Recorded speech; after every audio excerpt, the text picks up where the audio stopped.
This is the Detroit Sports Podcast Network.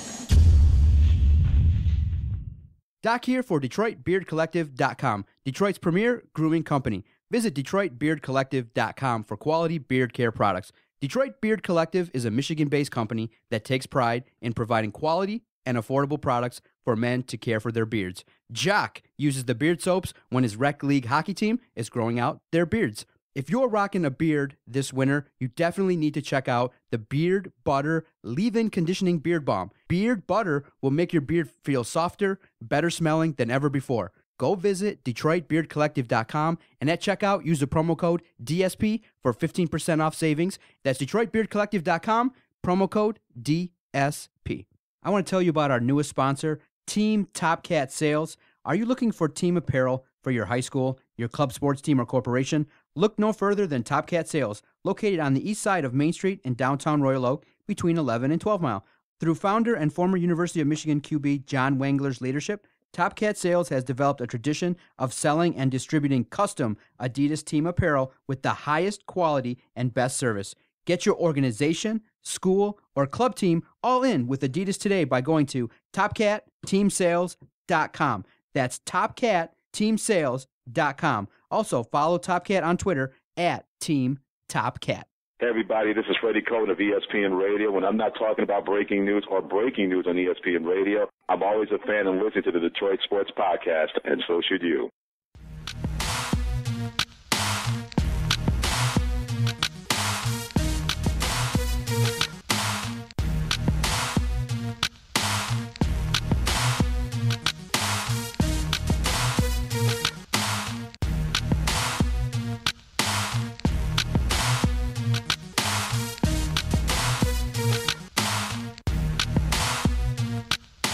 Thank you, and welcome to another episode of the Detroit Sports Podcast. This is the Doc and Jock Sports Program. I am the Doc, John Macaroon. Man, cause you braved the weather out there, drove into the studio. What the hell's going on out there? This is really snowmageddon. Are we really getting 6 to 8 inches? I hope not. Hopefully everybody who's listening to this was able to brave that Wednesday fiasco and no damage to your car, or were able to get around and didn't have any issues with losing your power or anything like that. But it is kind of gnarly out. Driving in today, I actually have been on the road since early this morning, and this morning it was a little bit worse. I haven't seen a snow truck or a snowplow or a salter out there. I haven't seen anything, which blows my mind. I guess the temperature is a little bit warmer, so it's kind of hitting and melting a little bit, but it is a little bit slick out there. Absolutely brutal. This morning, driving on the freeway, I'm a fast driver. I drive quick. I'm going to be honest with you. I'm usually pushing anywhere from 80, 90, sometimes 100 in the car. Say what? Yeah, speed racer. That's what I am. But this morning, I was doing 50 on the freeway. On the way here, I was doing anywhere from 50 to 60, and I had this one jackaloon in a red Impala. For some reason, he felt the need to play Frogger on the freeways. He's cutting in across every single lane, brake checking in front of me. I had no idea what the hell was going on. I felt real unsafe with this guy in front of me. He eventually got off the freeway, which made me feel much better about my life. But dude, it's you got to take it slow when it's conditions like snowmageddon. That's for sure. Now, the best part is we get a chance to do this weekly podcast. We're at 133, which was what I was referencing earlier with my hands. Oh, okay, yeah. I had no idea what you're talking about. I was like, what? I lose track. Seriously, it looked like you were giving me baseball signals, like you wanted me to slide. And I was like, I don't know. This is episode 133. I'm very thankful we got a great audience that checks in, week out, and you paid us a nice compliment as well. Your boy, Matt. We want to give him a shout out. The Tinder King, Matt Stoyanov. Did he listen to that? He did. Him and his dad. His dad loved it, by the way. Actually, this is more, I guess, of a shout out for his dad, because they were on a road trip to New York. They were coming back home, and every now and then he'll sit there and check in and listen to our podcasts. And his dad was driving with him. They were sitting there listening and rolling along. And next thing you know, you seen it, I seen it. The numbers started going up, and his dad sat there and went back and checked out, I think, our 4 previous podcasts on that road trip. After that, they were in their office, and Matt was walking by his dad's office and heard my voice. And he was like, what the hell's going on here? Poked his head in there, and his dad was sitting there catching up on some of our previous episodes. So Mr. Stoyanov and Matt, what's up, guys? Thank you for listening. We appreciate the love there. Now, I'm going to give free advice, because not only am I a great psychologist, I'm a great businessman. So yes, you are. I want Matt's dad to kind of turn the radio all the way up. I know he's listening, so turn the radio all the way up Get back to work. What are you doing? Why are you listening to Doc and Jock? Matt doesn't want to hear Adam's voice coming through the airwaves. What the hell is going on? He hears me every Sunday. Always yelling at him. Actually, I can't yell at that guy. He's the one who scores goals on our team, so he makes me look good out there. No, we appreciate it. I love you, Matt. Mr. Stoyanov, you did a good job with that boy right there. Mr. Stoyanov, thank you so much for downloading. It means a lot to us that people actually listen to what we do. Adam and I brave all conditions. We've been doing this every single Thursday since September 2013, and we actually, like I said, love doing it. We be talking sports over beers, so we're actually saving money, trying to do fun stuff with the project, and rapping about Detroit sports week in, week out on the Detroit Sports Podcast Network. The benefit of having a lot of people work with us in the network is we can dial them up and see what's going on. So we got a resident guy. Let's see if he'll answer the phone. We got a resident guy, Vinny Stubbs, and not only is he great on the mic, on the Motor City Sports Rant podcast, which you hear sometimes every Tuesday on the network. Sometimes. When we fit him in the schedule. So now I know as well that he does landscaping work, and this time of year is supposed to be a time when he gets out and about, shovels the snow, and handles his business. So I dialed him up and said, hey, let's give us a weather report about what's going on out there. So let's dial this guy up and see if he answers, too, so we can also give him some grief, too. You think he'll answer? I prepped him. I told him I'm going to call him up. He probably will. He knows you're calling up. I know I'm calling up? Okay, let's see if he answers. I'm fascinated to pick on Vinny a little bit, too. Because dude wants to start his own podcast with absolutely zero details. So I know. I have to have a coming to Jesus meeting with him and talk to him about it. Let's see if he answers. Vinny Stubbs. What's up, B. Steezy? Who is Adam? Yeah, what's up, buddy? What's up? How you doing? You're on the podcast recording, Vinny. What's going on? We need a weather report out there. What the hell is going on these roads? It's a total disaster out here. I wouldn't leave the house. Even if Kendra Lost was to text me. You wouldn't leave the house even if... Dude, if she texts you, you'd be out there right away. You'd be driving your snowmobile somewhere. Even if Kendra Lust was on the line, you would not go out and maybe pick her up for a date tonight? Absolutely. It's an atrocity out here, and I would not be driving. Maybe a Sophie were to text me. What are you doing right now? I just got done flying. I'm going to an AM radio station right now to do the weather, believe it or not. Oh, check you out. Trying not to talk about Kendra Lust on the air. Give us an example for those that may be listening that don't listen to AM radio that might be downloading our podcast. What kind of weather report would you give today? What do you mean? It's a disaster. John, the questions that you're giving me right now are terrible. I wouldn't drive out here if my life was on the line. It's just ridiculous. So that's how you... off the roads at all costs. I want to get in a car accident right now as we speak. I'm on M5, and I can't see anything. And there's just people all over the place, and there's cars just in the median stuck, and life is just really terrible. And tomorrow we're supposed to get 10 inches, so... Will this be the first time you've ever received 10 inches? We know you're on Grindr. On Grindr? Did you guys give me that app yet? We're taking care of that here shortly. But you can make that profile for me. That's all right. I don't care. You are so dedicated to your AM radio job that you're going to brave the snow and go out there and do what you got to do at the AM radio station. So that says a lot about you, Vinny Stubbs. Absolutely. I have to do everything I can for this network, and we're going to make it. Hey, what's going on with your own individual podcast that we might be previewing here shortly? It's going to take about 3 weeks. I'm working on it right now. I just got the banners made. I'm currently waiting on a mixer from eBay, and I'm waiting on a couple other things. You know what? I don't know what I'm going to do yet about the mic situation because the mics are kind of expensive, man, unless you guys want me to get some really bad mics. But besides that, everything's going to be going great. You can get it. I don't know what I'm going to call it. Wait, Vinny, hold on. I texted you and gave you the offer. Did you not read the text? Did you think I was bullshitting you? You said one microphone. I need 2. Oh no! You're gonna bring more of your cronies on the show. It's not gonna be just you. What? You're gonna have more guests than just you. Yeah, it's gonna be me and Peter, the 21-year-old virgin. Oh, that's your boy. Oh man. So wait. So you sent him a text about using a mic or I have an extra one of these. Stand everything. Okay. I got an extra one. So he's got an extra one of these cool. for Well, you. I'll use that one. Then I already have a mic lined up then, so I'll just use yours. Yeah. I think we'll just call it the Vinny Stubbs Show or something. High maintenance. I don't know. There you go. Oh, high maintenance. There you go. High maintenance. The atrocity hour. Look at that. And what's your plan for this podcast? Are you going to be interviewing bar locals? Or are you going to just be nattering on about whatever's on your mind that day? What's going on? It'll technically be the same as the Motor City Sports Rant. It'll just be I don't know. It's just going to be a little bit more humorous, as you could put it. I don't know. It's going to be really funny. You're going to love it. Trust me. See, audience out there, sponsors lined up. This is what I'm dealing with. No details, no plan, other than it's going to be great, and I should put it on the network. So far, I'm going to have to probably send you a couple more long text chains because you're doing a good job, but not up to the standards I think I want. I want more detail. I want to know that this is going to be good. Just FYI, Vinny, John's a control freak, so he needs to know what's going on. So exactly. Listen, it can't get any worse than what it is now. What'll end up happening is what'll happen is I'll give you a call and we'll run through the 1 through 10 with you, and we'll see what you got going on there. All right. So absolutely. Do not drive out there. Hey, what do you think about the Red Wings winning the shootout last night, John? I thought that was awesome. I was happy because they honored Nick Lidstrom, one of the best defensemen of all time. You know, I know the scoring has been, terrible, but they got the win. A much needed win, man. They hadn't won a game in a while. So hey, they won a shootout. Good stuff. I know. I don't think I've ever seen them win a shootout. Hey guys, I gotta get going. I'm about to hit a glacier, so I'll talk to you guys tomorrow. All right, buddy. Take it easy. All right, take care.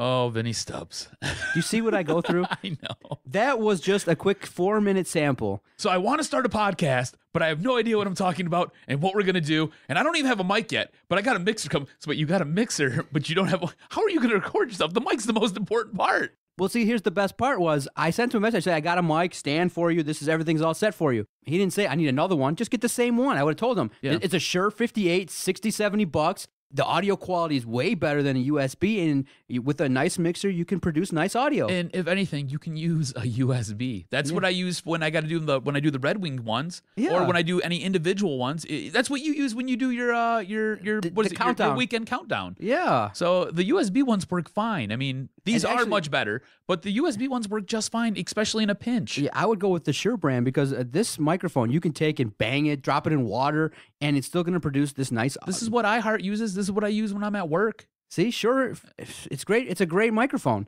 But okay, so hopefully Vinny Stubbs is now announcing he's going to try to do his own project. We'll see if it gets off the ground. But all I say is,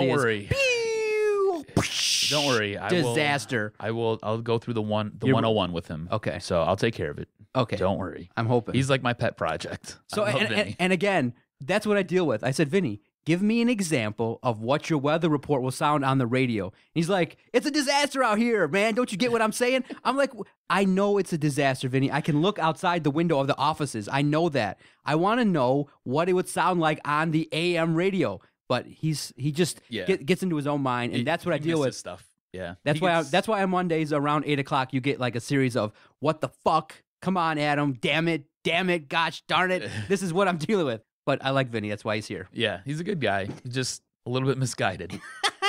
All right, man. Good stuff finally from the Pistons, man. They had a 5-game losing streak. They couldn't afford to have that, and it came at the worst possible time. There was a little bit of bad news with the trade being vetoed. Kind of made everyone wonder what's going on with Stan Van Gundy trying to go out and get a guy with a bad back. And Houston's kind of been known to be a little bit shady in that James Harden deal. Kenny kind of gave me the 411. He's like, it's not that Stan Van Gundy did a bad job. It's that Houston kind of is shady in terms of their dealings. And they tried to pull one over on the Pistons. Yeah, they're like, oh, don't worry about it. It's going to be just like J.J. Redick surgery. He might have to sit 4 or 5 games now again, but don't worry. It's going to be okay. And come to find out, Demo's back is not good. And there was an initial report that his back was okay. Did you see that? That he was kind of ready to go. Yeah, it's okay, but if a doctor were to look at it, I don't think he'd pass. He's only played 14 games this season. Demo's back is atrocious right now. Well, thank goodness it got vetoed. Yes, it was a good thing. The only bad thing is it gets vetoed. It puts them in a bad spot now. They got to go out and they got to try to fill this bench up because their bench is a complete disaster. You got Stanley Johnson missing 1 to 2 weeks now because he's got a shoulder sprain. Tough, yeah. And he was kind of starting to come into his own, especially in that game against Cleveland. He was looking really good. You've got an empty bench spot now. They went out and they signed a guy out of the D-League, put him to a 10-day contract. So that might help. This guy can shoot the 3 at 40%, but that's in the D-League. So what does that translate to in the NBA? We really have no idea right now. Other than that, man, you're dealing with a short bench because you got injuries all over the place. I mean, Joel Anthony's not 100% healthy. You're getting him back because he was that trade commodity that got vetoed and sent back to you. The only good thing I really like about this trade getting vetoed is they get to keep their protected pick. And this is something I talked about with Justin, and Justin didn't really give me any love about it because Justin wants the players, and I can understand that. But I think with the way Stan Van Gundy is building, you keep the pick, you go out and you turn that pick into something else. Maybe you get a diamond in the rough. I know this draft class isn't very good, but on draft day, you can use that pick if you don't like what you have, and you can trade for something else. You can get something else that somebody else doesn't want on draft day.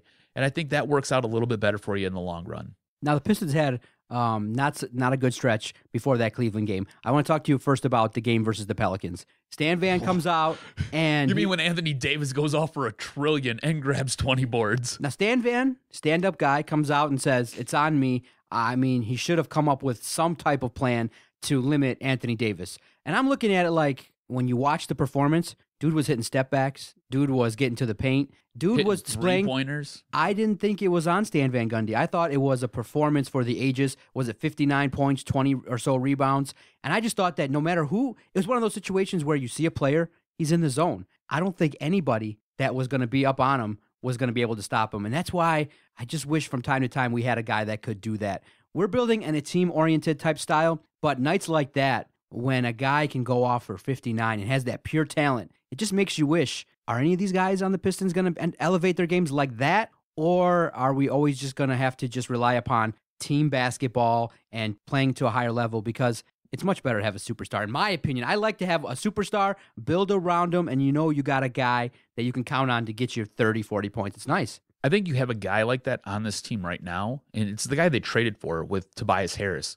I think that guy right there, he has the potential to go off every single night. It's good stuff so far. He gets the ball. He can create his own shot. If he has to, he's no problem passing the ball around. He, I think, is that superstar, that potential superstar. I think right now what you got with him is you have an all-star who has the potential to bubble up and be what you want. I don't know if he's going to give you 59 and 20. I don't think he has that type of high ceiling, but I can see the guy bubbling up, and I can see him doing really good things for this Pistons team. What I need to see out of this Pistons team, though, is I need to see more consistency. And once they start figuring out who they are, what they are, and the fact that this team can sit there and kind of move forward and do it game in, game out, it'll be much better. What they have to do is they have to shore up that defense. You've seen it in the Cleveland game. Once they tied up their defense and once they played strong defense, Cleveland wasn't going to beat them. They frustrated them up and down the court each and every time. I mean, LeBron James was sitting there going almost on a fast break, and KCP just took the ball right out of his hands, goes right down the floor, lays it up and in. So I think once they tighten up their defense and once they start playing better defense, and it's all effort. That's all it really is. It's effort. Maybe you got to sacrifice some offense that night for this team to be better on defense. And once you do that, I think everything kind of works its way out. But what you're looking for, you're not going to get your superstar. You'll have a guy who's like a superstar. And, people will argue with you that, hey, Chauncey Billups was that superstar because that guy could hit shots in the clutch. He wasn't really a superstar, though. He was a nice compliment to that team. If you took any one of those 2004 Pistons away from that team, you weren't winning a championship. And I think now with a guy like Tobias Harris, he might be that guy who you're like, hey, he might be a superstar. I think what you're going to get, though, is you're going to get a guy like Andre Drummond, who's going to be the face of this team. You'll get a guy like Reggie Jackson, who'll be the leader of this team. And you'll have a guy like Toby Harris, who will be remembered as possibly that superstar. Because I think everybody will argue with you that maybe Rasheed Wallace was that superstar on that team, and that might be Toby Harris. Now, here's my argument. The 2004 Pistons won one title. One title. They got to should have won two. They got to the Eastern Conference Finals quite a bit. They were very successful in the early 2000s. Okay, but now look what Golden State's doing. They have a superstar, Steph Curry. You can argue even Draymond Green. You could even argue that Klay Thompson are superstars. But look what they've done now in terms of how they built the team. They are built for sustained success, and a lot of people are eyeing them to be back-to-back champions. Right now, as we're talking, my thoughts are, I think the Pistons are building towards a one-hitter, and then from there, what's going to happen? What I'm saying is with that superstar, with that guy, that piece, it could be Andre Drummond, but again, you see he got torched by Anthony Davis, so he's still maturing, but is that ceiling going to be a superstar? I don't know. I see right now a very, very good player. Superstar, I'm not sure you can have a superstar that doesn't get the ability to make his free throws. It might limit him a little bit in terms of how he's used. So what I'm saying is, if you want to build for sustained success like a San Antonio Spurs organization, they got Tim Duncan. If you rate Andre Drummond to be like a Tim Duncan, he needs a lot of work. So that's what I'm saying is that the Pistons, it has that feel of a one-hit type situation where we're building up to a one-type season where it could be magical. Whereas if you had that superstar, maybe you could look for a nice maybe 15-year run like the Spurs have, and maybe like the Warriors might be on if they keep everybody together. What you have with this Pistons team is you have a collection of guys that as long as they don't let their egos get in the way and as long as they don't let contract issues get in the way, I think you might have a really nice nucleus to sit there and build for the long term. You have what you might have right there with San Antonio. Yes, I think there's a lot of development that has to happen, and I believe you would agree with me on that. Lots of development. So what you have to see is you have to see Andre Drummond take that next step. You've got to see Reggie Jackson take that next step. You have to see Reggie Jackson become that on-floor leader, that general who's sitting there directing the players where they got to go. Tobias Harris has a lot of work to do. He comes in and he looks good his first couple games with the Pistons, but he still has a lot of work to do. You know, if you're going to keep Morris, you know, he's got to take another step. I mean, all these guys have to take other steps to grow and develop. Stanley Johnson's still a rookie. You know, he's got a lot of growing and a lot of things to still prove.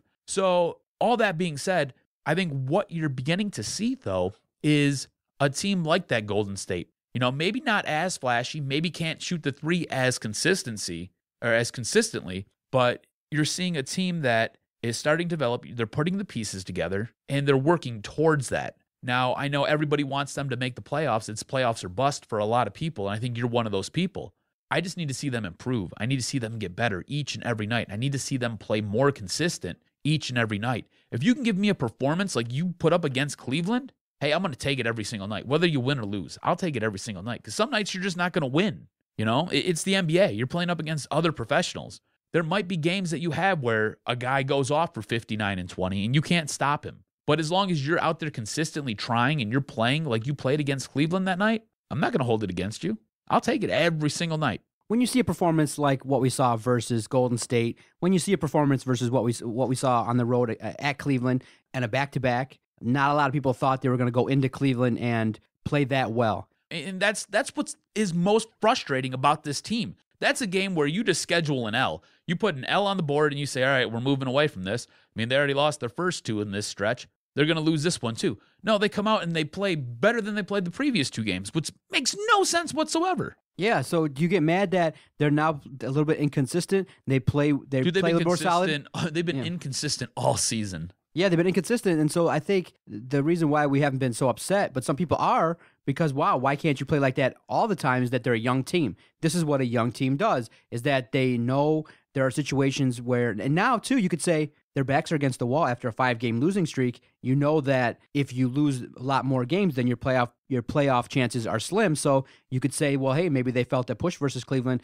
and gave it their all. But you saw a great game with KCP, Tobias Harris, and because you made that trade, it takes a couple of games to kind of get into that rhythm, and so that's what happened. They put it all together. Now you want to see it continue. I'm just not so sure. I just see, again, a team that is really, the ceiling could be an 8 seed. I think they have the ceiling to be a 4 seed, actually. I don't know. But I don't think they have the consistency to be a 4 seed. And I think that's where kind of the rub is, because you see all this potential with this team. They just don't put it together every single night like you'd like them to. So in the end, I'm going to hold true to what I said earlier in the year. I think they'll be a 6 seed. In terms of what we're looking for the future, you said it yourself. More consistency, play better on defense.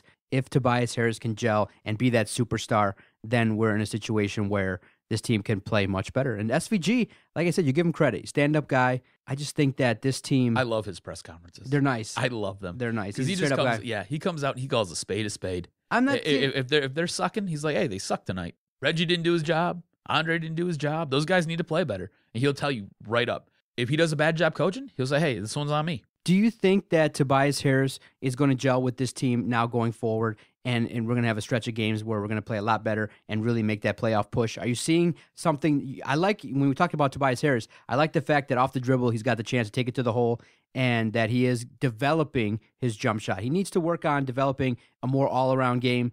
Definitely, in terms of, post up, because of he's a little bit undersized for that position, but you could see this. You could see the upside. Wow, do you see the upside? He can take the ball to the rim. He's got a developing jumper, and I do believe he's got that youth and energy to come here and play well. So far, so good. They've been giving him the rock, so he ain't pouting. So far, so good. You know what I liked about that trade? When they go to bring him in, Stan Van Gundy's like, he's not going to play a whole lot of minutes. He's not going to start. He's not going to do this. If the guy doesn't start, that's the only thing that was true with whatever Stan Van Gundy said. The guy played like 34 minutes his very first game. That's because Tolliver was hurt. That's when right away I'm like, oh, well, that plan's out the window. Tolliver got hurt. Next thing you know, the guy's leading the team in minutes. But, I can see it. I can see it happening. And the way Stan Van Gundy coaches, he gets through to these guys. These young guys like to play for him. You see it game in, game out. They don't ever want to let coach down. So, yeah, I can see him being a instrumental piece moving forward, not just for the next, I think he's got 3 years left on his contract, but for 3 years after that, 4 years after that, 5 years down the road. You know, I see him being a very instrumental piece to this Piston team. I see him developing his game. I see him being one of Stan Van Gundy's guys, man. And I like the trade. I think it's going to work out really good in the long run. I just need to see more consistency. And I think that's been the thing that's bothered every Piston fan, is trying to figure out what this team is. Are they the team that goes up and beats Cleveland? Or are they the team that gets dismantled by one player on the New Orleans Pelicans? You know, which team are they? They're both. Yeah. They're that team. They're two-faced right now, and I need them to figure out which team they want to be going forward. It's very interesting that the Wings and Pistons kind of got into that struggle, and a lot of people were like, ooh, the Wings too now faded a little bit before they got that victory Tuesday evening in the shootout. But I do think that the month of March, you know, you got spring training for the Tigers, but the month of March for Detroit sports fans is a month where you better be gripping those handlebars really tight, because both the Wings and Pistons have a stretch of games that are going to be challenging.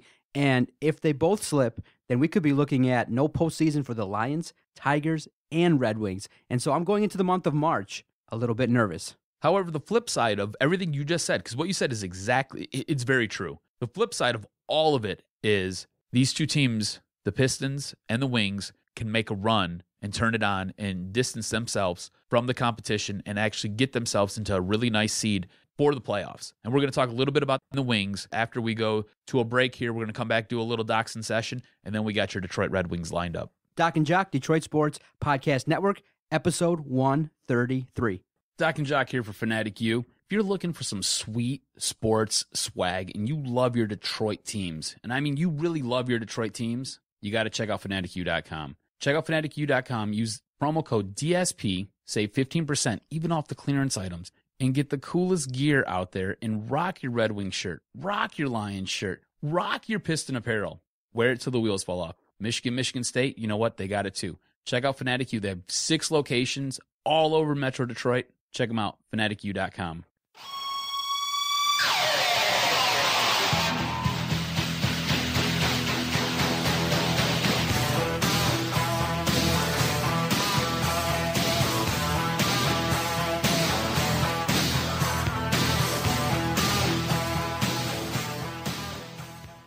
Yes, sir, cuz. Moving right along. This is a good podcast. I'm looking forward to see what you got for me in the Doctors in Session. Just want to say a quick thank you to all those who have been subscribing via iTunes, who have been finding our podcast across the various platforms, whether it be Podomatic, Stitcher, our website, DetroitSportsPodcast.com. Whether you got an Android, whether you got an iPhone or an Apple guy, you know, I'm so happy right now that the government and Apple is kind of in a debate, because if the government has the ability to go into my phone, I might have to make some changes here real fast. Are you picking in that story? Yeah, I was following it. You know, yay or nay? Should the government hack into that phone? No, absolutely not. I'm all for restrictions on our government. You know, I wear the tinfoil. I'm a huge conspiracy theorist. I believe 9/11 was there's something fishy there. It's all I'm going to say. We can have a conversation about it off air if you'd like to, but I'm one of those guys. I don't believe the government should have all the power in the world that they want. I believe that they should be restrained, and I think that at this point they've gotten a little bit loose with some of the things that they want to do, and I'm happy that Apple has stood up and said, if we do this, that's like opening Pandora's box, and we're not going to do this. And you know what? This is the one time that I'm a pro-Apple guy. So you think Apple will win this? What do you think is going to happen with this? Because it's important, because the government could say national security, but the people are deceased. They just need to get into the phone to maybe potentially save us from a future attack. So when you look at it, you could say, well, you could make some parameters, but the problem is if you open Pandora's box, then you're going to have people that potentially could abuse it and then start hacking. And that's the biggest thing, is that they have to make sure, if they ever were to start hacking into people, then they better make sure it never happens from a hacker or from an outside source, because, you know, the Sony hacks were interesting. The celebrities getting their nice photos on the internet was interesting. I don't know what I feel about it, but I do think that in the case of national security, I might be more lenient than you. You probably are, but the way I see it, if you want this information, there are certain protocols that we have already set up. So go ahead, file for a search warrant, have that go to a judge, have that judge approve it, and then at that time, you can sit there and you can do whatever you want to do to go through their phones.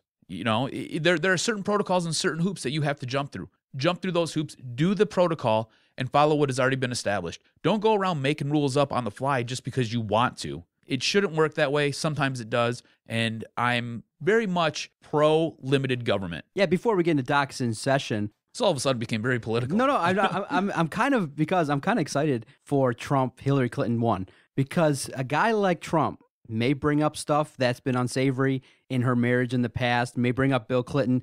I know Trump's a maniac.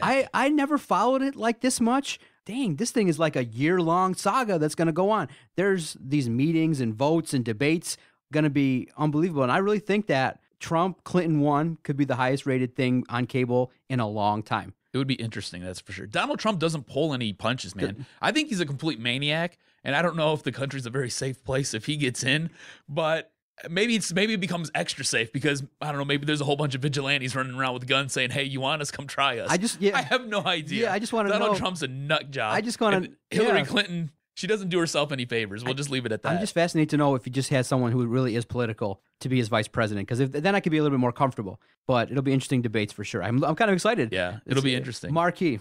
All right. This is what we call the Doctors in Session. Jock's got questions lined up for me, and I'm ready to see what he's got. But to be the man, you gotta beat the man. And I'm saying, woo, right here. I'm the man. Woo! The first question is actually a little bit personal. Is there any way you can write me a script to get whatever's got me congested and has me all nasally on the mic today? You have anything that you can write me right now? No, unfortunately, I could help you if you had some dysfunction in the bedroom, but nothing. All right. All right. Nothing to help nasally. That's what your primary doctor's for. Okay, I'm gonna set an appointment. I could help your emotional state and other activities, but not your nasally drip, sir. All right, I appreciate it there. All right, well, moving on. Your thoughts on Jaromir Jagr taking over sole possession of third place in league scoring, league history at the age of 44. I was just checking out his stats in our last segment here, and I was like, wow, dude's been playing since 1990, since the age of 18. He had a season there, I believe, where he had over 130 points. And in this day and age, you don't see that too often. Do you realize that he took an hiatus to go play in the KHL as well? Like, he just like, you know what? I don't want to play in the NHL anymore. I'm going to take some time off, and I'm going to go play over here. I think it was like 3 years he took off. Could you imagine what he'd be doing to the record right now? Exactly. Dude played with Mario Lemieux, had that great run, I believe, 95, 96 with Scotty Bowman. Those teams were great teams. I'm talking about epic teams of all time. And so a coach like Scotty Bowman, who has a storied career, has been blessed to play to coach some of the greatest players in NHL history. Jaromir Jagr is one of them. I mean, if you got a guy that has just, what the word I used to describe him, fluid. He's a guy that can still skate, that knows at his age, at 44, where to be on the ice at the right time to get his shot off. And I was kind of curious when he was, a free agent, maybe the Wings could have picked him up for that postseason run a couple years back. A couple opportunities. Now he's signing, kind of one-year deals bouncing around. We could have picked him up, and maybe he could have helped us in those series versus Tampa Bay or in the past when we exited early. He's a guy that just is a proven scorer, and now he's a leader, and now with more experience around these parts, we're used to it. You remember Gordie Howe? Gordie Howe had a streak of playing into so many consecutive decades, and he would lace him up and go play, and he'd do his thing. Gordie Howe put the skates on, skated a 30-second shift with the Vipers. I mean, he was like 110, but he sat there, he was still able to go out there and mosey around on the ice for, like I said, 30 seconds. Unbelievable. No, it's a great opportunity to see a great player. He's still going at it, and he really doesn't show any signs of slowing down. He's a fluid player, and he knows how to put the puck in the net. And now you said he's third. Man, what an unbelievable career. Kudos to him, man. It's a nice, and when he's on the ice and you get an opportunity to check out Jaromir Jagr, go YouTube it. Go YouTube and see some of the outstanding things he used to do back in the day, especially in those cup runs. Jaromir Jagr's not as fast as he once was, but the guy is strong on his stick like he ever was. Amazing. The guy is an amazing talent. All right, the Chicago Cubs are a 4-1 favorite to win the World Series, followed by the Los Angeles Dodgers, the Houston Astros, who are 10-1, and then the New York Mets and the Boston Red Sox at 12-1. Your Detroit Tigers are 30-1 favorites, with 19 other teams either tied or ahead of them. Is Vegas disrespecting and underestimating your Detroit Tigers this year? A lot of people are. I mean, we talked about it in the past with the USA Today, picking them to finish fourth in the division. You said 30-1 odds? 30-1 odds. No, I don't think so. I think that right now... I'm tempted to go out there and throw like 100, maybe $300 down on those Detroit Tigers to win me a World Series. See, to win the World Series is super tough because you got teams that are up and coming. You know, right now, just to get out of the American League looks super tough. You got teams like Houston are up and coming. You got teams out west that are super strong. So you're going to have a situation, and the very basic, the division is going to be a little bit tougher to advance. So to win the World Series, I would say that's a fair estimate. I saw odds around 24, 25 to 1 a little bit earlier, so it maybe jumped up a little bit. But I think that if you're a gambling type, it's probably worth it. If you're out there in Vegas, drop $100, try to win 30 times your money, for sure. Right now, the Tigers are a team that on paper is talented. The part that might be causing all this disrespect is the manager. It's plain and simple. We all want to see how Brett Ausmus is going to utilize this. Utilize his talent, how he's going to utilize his pitching staff. The management has done a great job now of reframing the organization, using analytics a lot more in terms of picking players. You can use analytics to pick the players. Does your manager use the analytics in the game? And last year, I was surprised, and I think we've talked about it. Brett Ausmus was supposed to be an analytics guy, but when you look at the use of, when they ran the bases, when they pinch hit, he wasn't doing things pretty much according to what's sabermetrically sound. So what's going on here? Is he reverting back to the feel type situation? I understand that because that's how I am more inclined than to be looking at numbers all the time and punching them up that fast. But in this day and age, sabermetrics is important. So I really believe that the media and people that are looking at the Tigers are judging them harshly because of who their manager is. I don't think, and then when you just look at last year, how many base runners were thrown out or were not sent home properly, that was all a mess. So I think that's probably where the disrespect is coming from. Their manager, not the talent. I can see that happening. The Chicago Cubs, I don't know, a 4-1 favorite. Look, man, I really like Joe Madden, but I don't know if there's enough there to sit there and say, hey, these guys are the odds-on favorite to win the World Series. Houston Astros were a great story last year. The Dodgers seem to be talent-laden, but always seem to be, for some reason, dysfunctional in the locker room. New York Mets, I liked them last year. They ended up going out and paying all that money for Yoenis Cespedes, who I was high on. Boston Red Sox, I mean, you got chubby Kung Fu Panda out there. And you mean to tell me that guy at third base who has just been kind of tailing off. If you look at his numbers over the course of his career, they've been somewhere in the dumpsters, that those guys are next in line, and those are your top 5 teams to win the World Series. I can make arguments against every single one of those teams and why the Detroit Tigers are better than them. I think you might have some credence there with it's the manager and it's the things that he doesn't do right. So I'm willing to say, hey, you know what, Doc, you might have nailed this one. Yeah, Brett Ausmus better step it up, brother. You better get those numbers, hit the books. I know you got guys in the organization looking at it, so you better hit those books. All right, March Madness right around the corner. Yes, I love sir. March Madness. You love March Madness. Are you going to take the first day off for the tourney? Oh, that Thursday? Yeah. That's a special day, man. That's one of those holy days. That's like, that is like opening day for the Detroit Tigers almost. It really depends on where they place Michigan State in that. If it's that Friday, then Thursday I might just work a later schedule and just schedule people like 4, 5, 6, 7. You know what I mean? Yep. And then just maybe catch a game or two. But the blessing is now with streaming and with your phone, you can kind of catch a lot of the action in between visits or in between slow time. So taking whole days off, maybe not. But if Michigan State's smack dab at Thursday at noon, then the first visit will probably be till later in the day. Depending if they're victorious, ooh, baby, it's gonna be fun. I love March Madness. It's great. It's where Tom Izzo does his best work. It's where he practices his basically where the graduate school begins. And this team could be strong. Michigan State's coming into their own. All right, so Michigan State's already in. I think we can firmly say, without a doubt, Michigan State's in. I think at this point, they're playing their way into either a number 1 or a number 2 seed. No shit, Sherlock. Exactly. That being said, do you have U of M in or outside the tournament at this point in the season?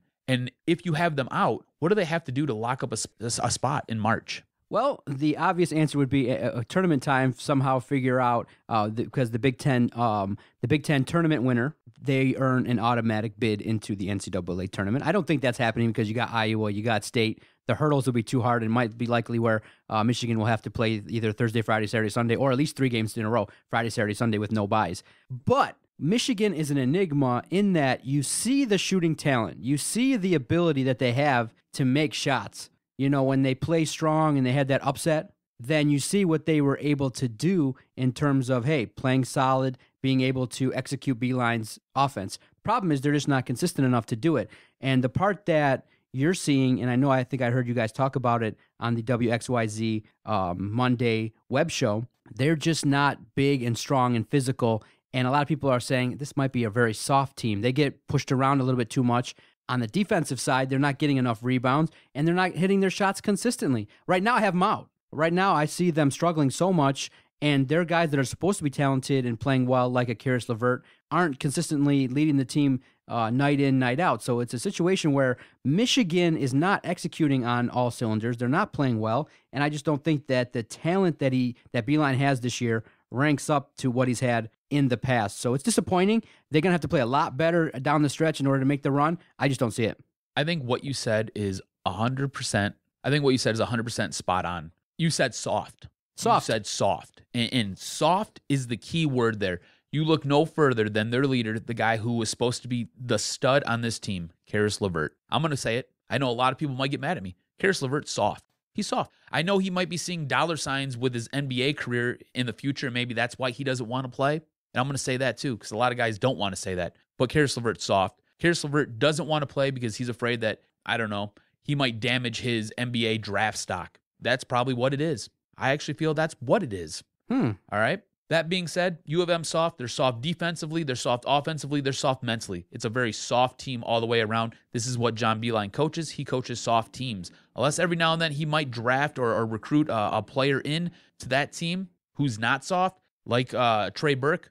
That's the only time this team plays not soft. Jordan Morgan, not soft. And you've seen what those teams can do. They can get into the tournament and they can make some noise and they can be very disruptive. This team right now, I don't see them making the tournament. Tough stuff for John Beilein. 2 years in a row, the seat must be getting much hotter.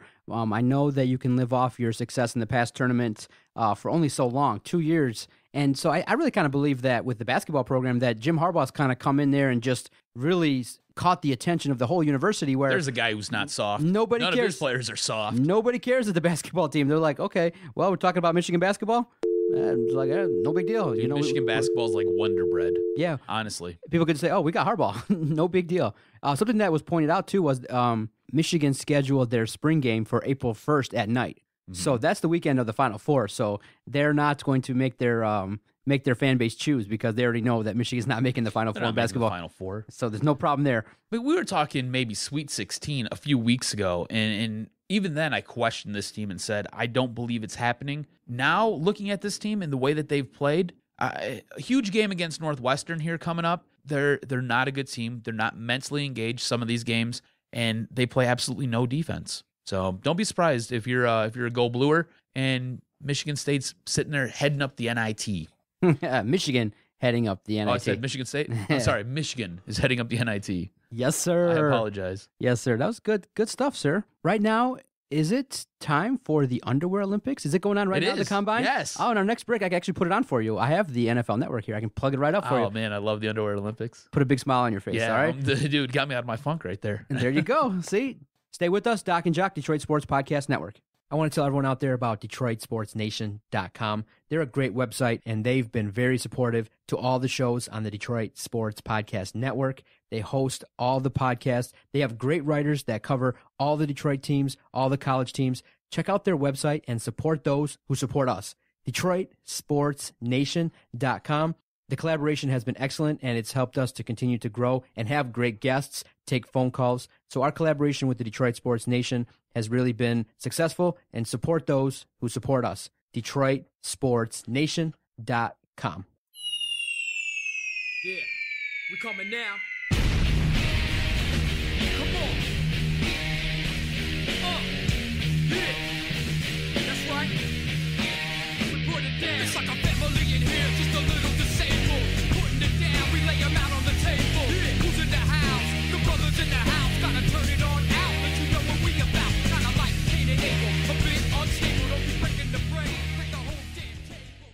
As we come out of break, you got the Combine all queued up for me. I love nothing more than watching these men run around in underwear. It's I know that sounds really awful, but I love the Combine. It's a great time of year. That being said, maybe next, well, you know what? As we wrap up some Red Wing talks, that's what we're about to get into next. We've got some mock draft stuff to hear to kind of kick around, so stay tuned for the mock draft stuff after we talk about your Detroit Red Wings. And I got to know, I have to know, I need to gauge the temperature, where you're kind of at right now with the recent play of these goaltenders. I mean, they've come out, and Jimmy Howard looked exceptional in an overtime loss to the New York Rangers. Peter Hard R. Mrazek, looked incredible against Columbus, and scoring was an issue for those Red Wings. It took them to a shootout where Riley Shahan and Anthony Ciu sat there and made it stand up for him. So I need to know kind of how you're feeling headed into this Stadium Series against Colorado on these goaltenders. Well, first and foremost, I'm excited. Nicholas Kronwall finally activated after a 15-day absence because of various injuries and such. So that's good. That'll bolster the defense. Watching the Red Wings is very interesting, intriguing when you really peek in and kind of watch what they're doing. So the tough part is that they play solid. They're a good team. Sometimes, yes, Jimmy Howard has struggled, but recently, again, the issue is scoring. They're not putting the puck effectively enough into the net, and the games are very tedious and very close. And again, the tough part is the defense is playing okay, but not good enough because they're giving up leads late. The team has the ability to play, but if you're going to score 1 or 2 goals a night consistently, this is a league now that's set up for scoring. I mean, they call more penalties. There's no more neutral zone trap that's bogging down the play. Yeah, the players are huge, and it's super tough to get around and maneuver around the ice, but the National Hockey League now is set up for scoring, and your Red Wings right now are not doing it consistently enough. The goaltenders, I'm impressed. I'm satisfied. Jimmy Howard's role is a backup. Jimmy Howard needs to definitely stay in that role, and when his time comes and he's put in that position to play, then he's got to step up his game and be able to play positionally well and help this team win. But his job is going to be the backup. He's going to play maybe 3 more games the rest of the way. Peter Mrazek's going to be the guy. And of course, he had a stretch there, giving up 5 goals, in back-to-back starts. That happens in terms of, the course of an NHL season. He's going to struggle. I'm happy with the play of the goaltenders. I'm just not happy with the overall play of the forwards and the defense. And hopefully, when Kronwall comes back, that shores that part of the game up. Nyquist is not scoring consistently. You can't just ride Dylan Larkin all the way to the playoffs. They need a lot more scoring, and they're gonna have to go find it in the trade deadline. They're just gonna have to. It's obvious they're not scoring more than 3 goals consistently. That's just what you're seeing. If Jimmy Howard can come back and he can play the way he played against the Rangers, that right there, I think, helps out Peter Mrazek in the long run, because you've been riding Peter most of the season. He's been the goalie that's been in the net a lot of the time. And what you kind of seen with that stretch where he was giving up 5 goals night in, night out, I think he's just tired. I think he needs a little bit of a break. You got to realize he's playing more games than he's ever played as a goaltender. So sometimes that's a lot of pressure. It's especially where they're at in the Atlantic. I mean, you guys got to realize 1 win, 1 loss, it either catapults you up 2 or 3 spots, or it shoots you down 2 or 3 spots, and you might be a wild card, looking in on where you were at a night ago, where you were in 2nd place in the Atlantic Division. So everything is really bunched up right now. Jimmy Howard playing well, I think, takes a little bit of some of that pressure off Peter Mrazek and allows him to play 1 game less, maybe a week. And that right there helps him mentally, helps him physically, gets him in the mode to where he can sit there and he can go stand on his head and he can look to sit there and spring a guy like a Pavel Datsyuk basically from the blue line. Because honestly, it looked like it was going to be a 2-on-0 going down in on the Columbus goaltender, and the other guy was Peter Mrazek, but the referees blew the whistle. I mean, that's how mentally engaged he was in that game after getting a little bit of a break.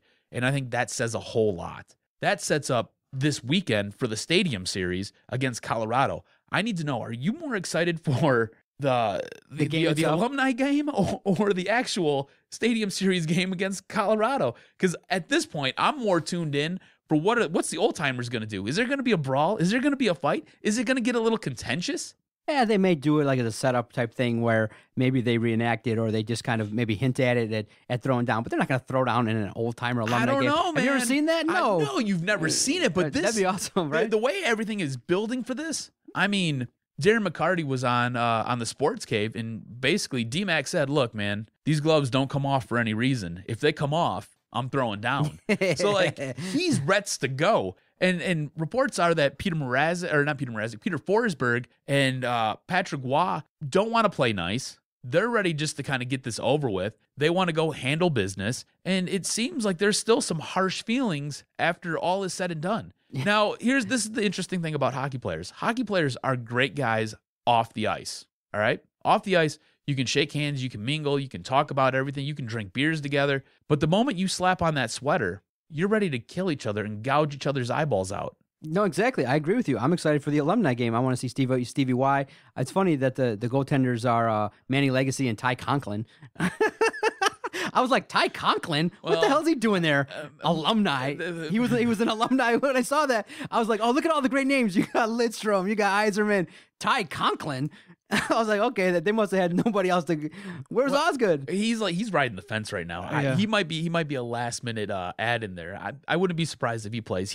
For some reason that guy does not want to commit to playing in the stadium. I have no idea what his problem is, but he doesn't want to commit. I think maybe he's afraid that there might be some retribution there where he might have to. Because honestly, when him and Patrick Waugh threw down, he didn't want to go fight. Right. He had to, just out of obligation, right? Yeah, he was obligated to go out there and fight because Patrick Waugh skated to the center. So when that happens, you as a goaltender, you're like, damn it, I got to go do this right now. And that's kind of the feelings he was having. He handled himself very well. You know, it's up for debate whether or not Patrick Waugh won that fight or whether Chris Osgood won that fight. And usually it depends on if you're wearing Red Wing glasses or you're wearing Colorado Avalanche glasses, you know? So to touch back on the scoring a little bit, the numbers for Tatar and Nyquist are way down compared to their scoring last year. Do you think they're more of the guys that are now in the 15 to 20 goal range? Because last year they broke out with 27 and 29 goals respectively.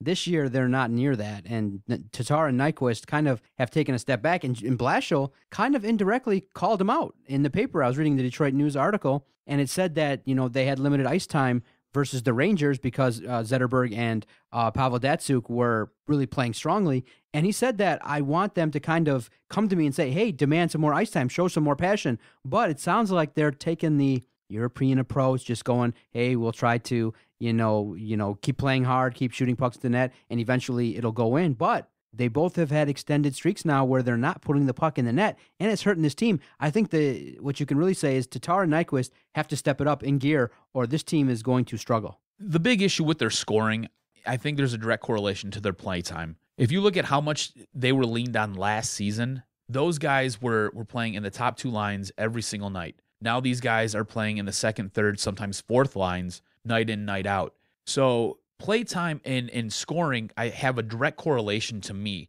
And I think that's kind of where this is. That being said, they're inconsistent. These guys score in bunches. Right now, what you're seeing is they're in one of their slumps. They're just kind of trying to muddle through it, and they're gripping the stick a little too tight. Can't put the puck in the net. And once that happens, everything kind of gets called into question. And once you as a player start to hear that, it gets into your head.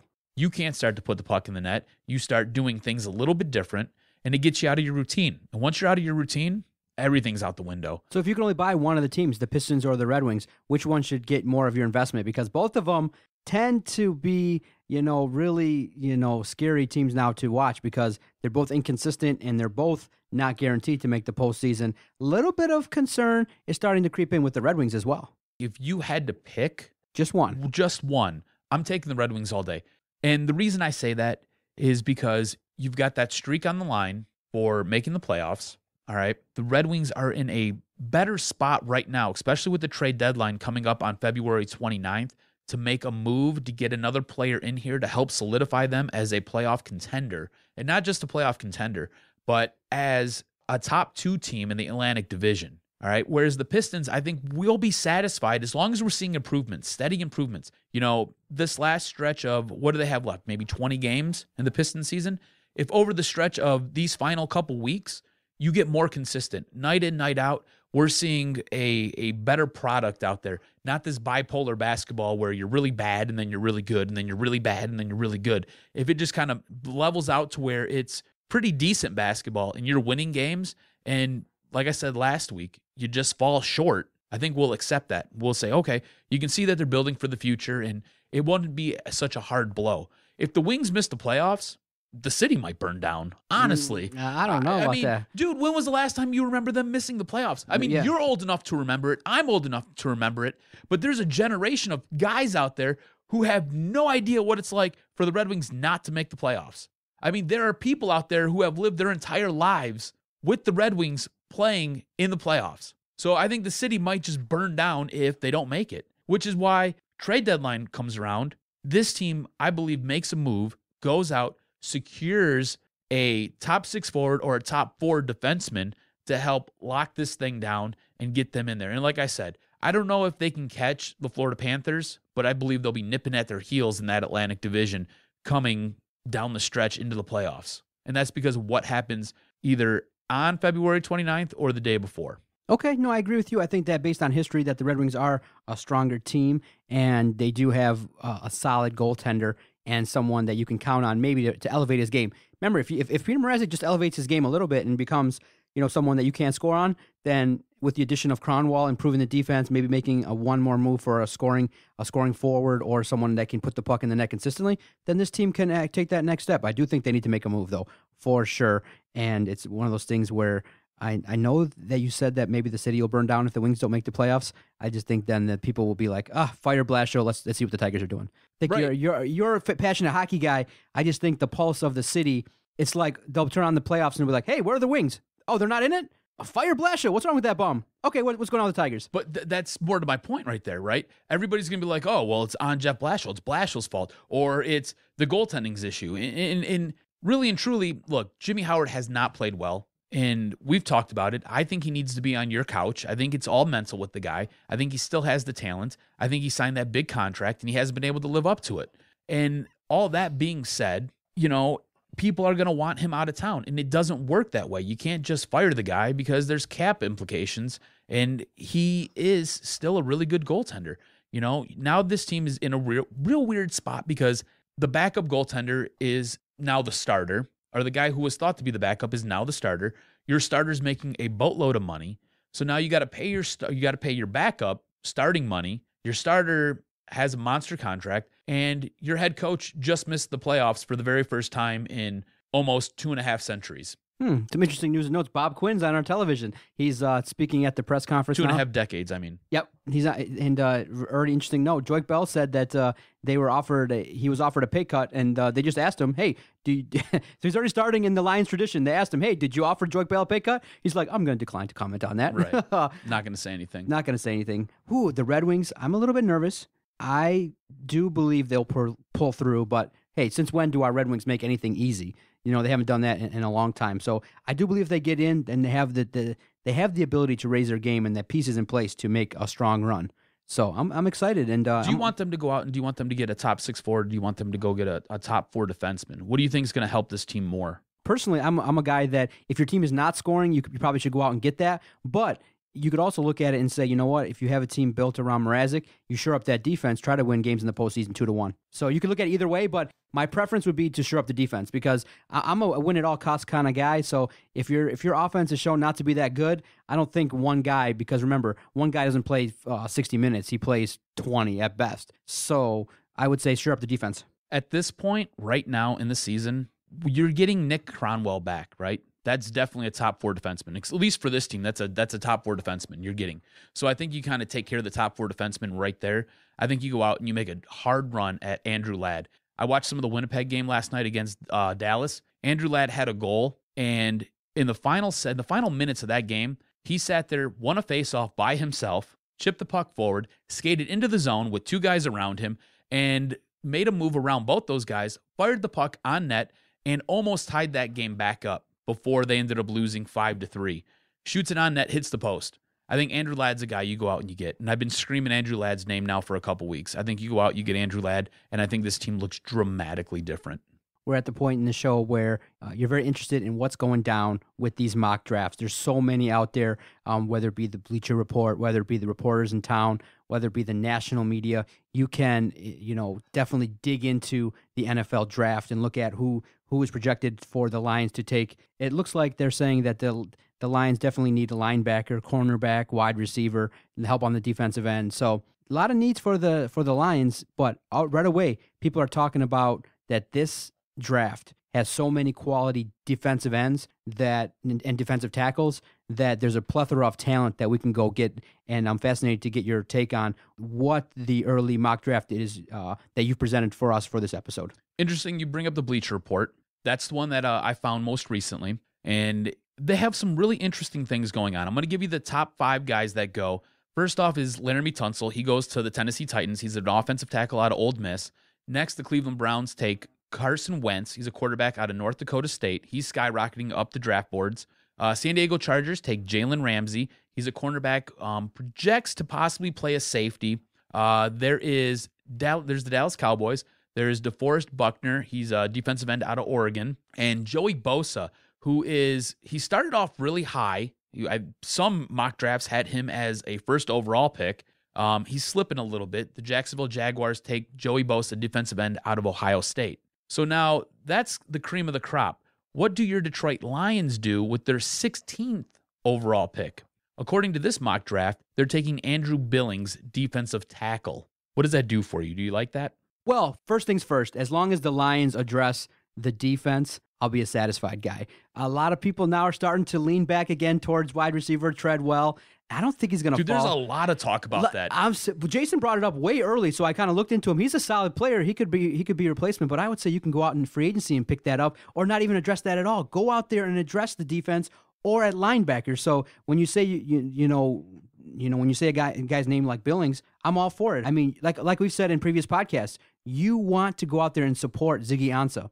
You want to go out there and build depth. And so a guy like Billings can come in and within reason start and play very well on this team. That's the biggest thing I really believe. I don't know, the more we approach the draft, the more confident I feel like at least their board is going to be comparable to what other NFL teams' boards are going to look like. I just felt like with Martin Mayhew that his board might have been so off compared to everybody else, and they were so secretive, we didn't know. But based on what came out of it, if you have Eric Ebron 10th on your board, that's a shitty board. It's horrible. And I feel like what's being presented now with Bob Quinn and the way he conducts himself, I really feel like this board is going to be respectful, and I can't wait. It's going to be respectful and full of talented guys. I can't wait to see how his board and how his draft board shakes out. And I think the era of, and you and I spoke on it before we started, the era of us looking back 5 years from now and seeing the guys after us being Hall of Famers and the Lions taking bums is going to be over. I think that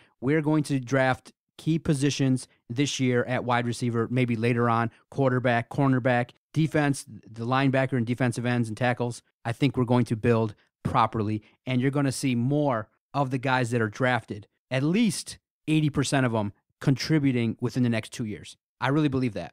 I think it's interesting that you say, possibly go out, get a linebacker.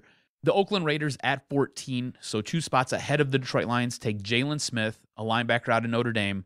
The Los Angeles Rams then follow that up with Taylor Decker, an offensive tackle, who I wouldn't be surprised. I wouldn't be surprised or upset if the Detroit Lions were to address offense, but it has to be at an offensive tackle or it has to be along that offensive line. I wouldn't go out and hang myself, all right? If they sat there and they invested in a wide receiver, a running back, in a talent position, in a basically a specialty player position, I would be very upset about that. But if you do it with one of the grinders, the muckers, one of the guys who sit there and work real hard on the offensive line, do that, that's fine. They end up picking up Taylor Decker from Ohio State. Then Andrew Billings goes in this mock draft. The guy who I really kind of want, Shaq Lawson, a defensive end out of Clemson. I like what he's done. What does he bring? He's a big guy.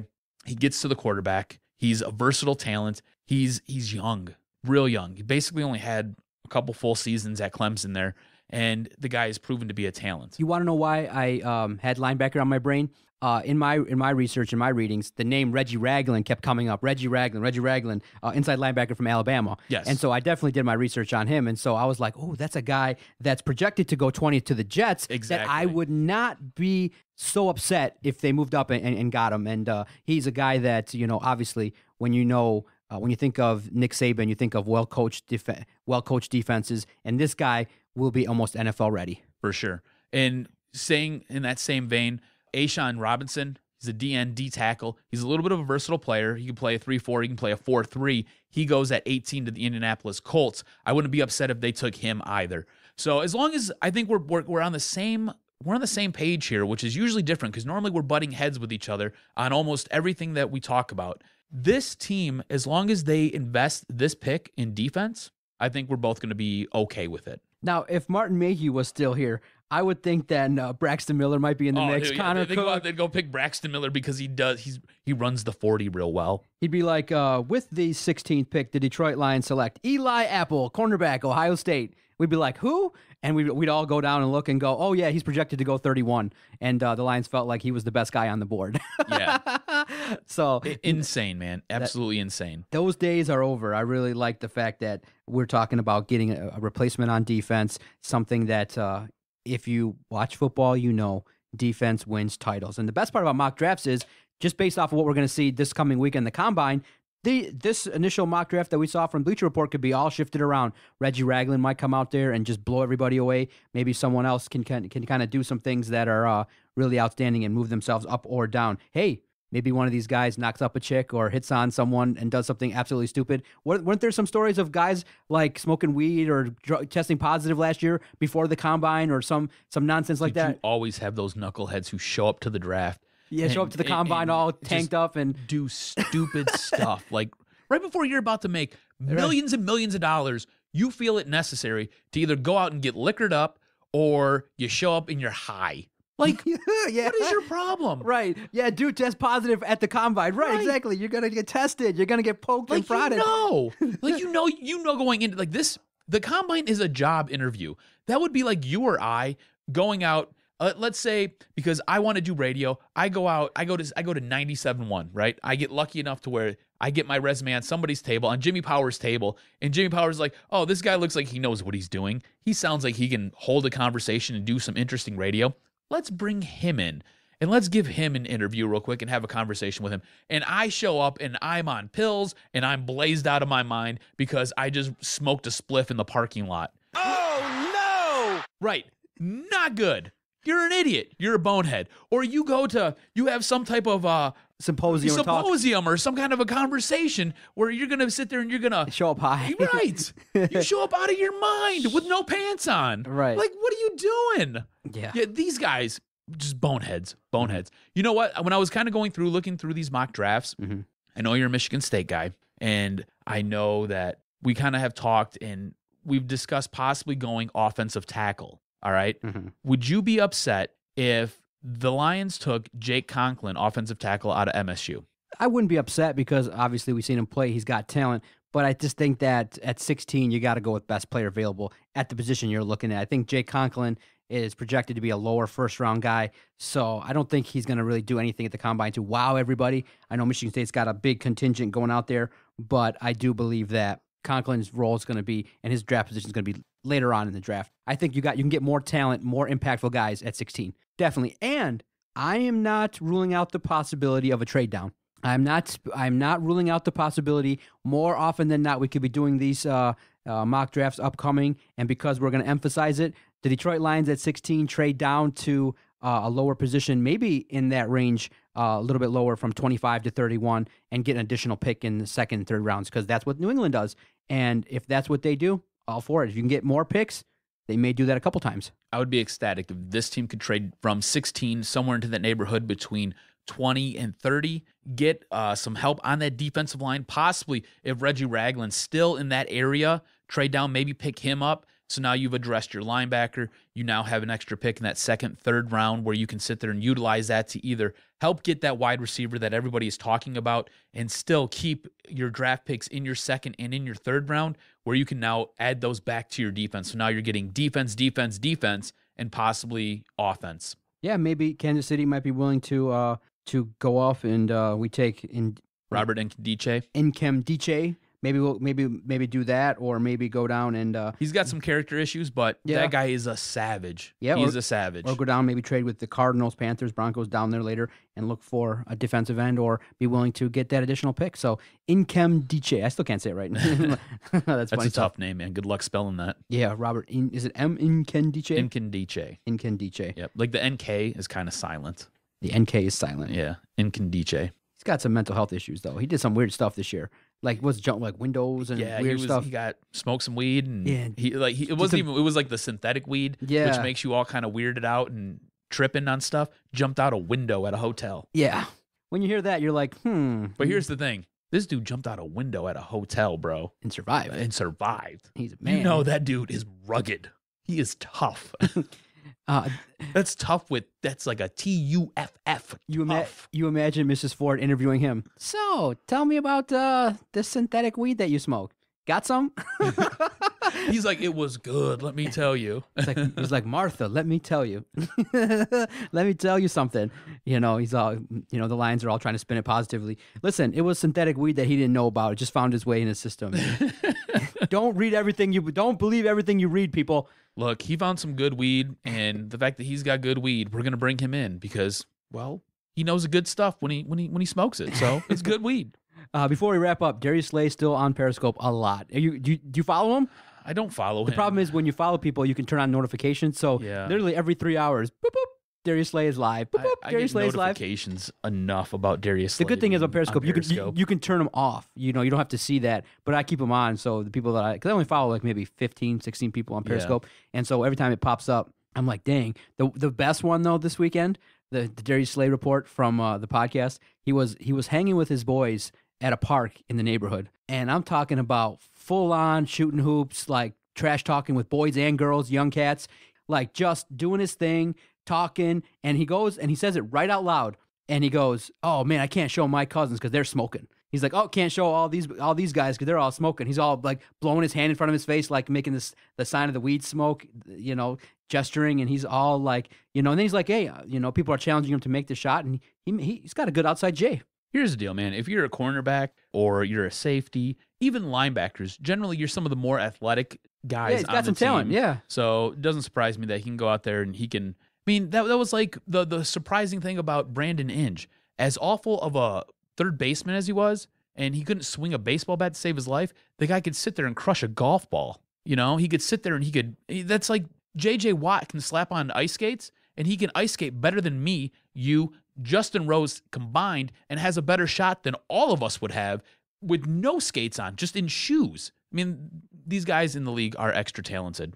With this weather, an event that I was supposed to do Thursday was canceled. Now it's back on again. So I'm like, oh my gosh, this is crazy. I'm scheduled to speak somewhere about concussions and mental health. And because of the weather, it was just canceled. I was like, okay. And now it was back on pending the results of if school is canceled or not. So it's kind of funny with how this weather is playing into people's lives.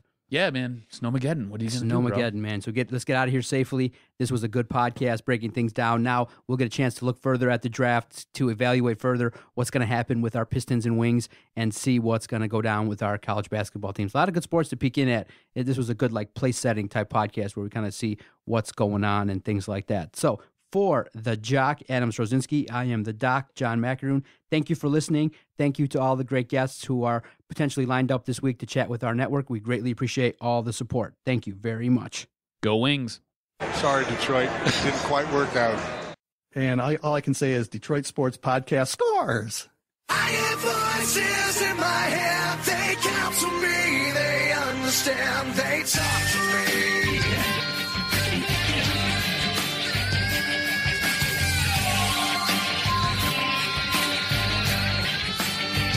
They talk to me.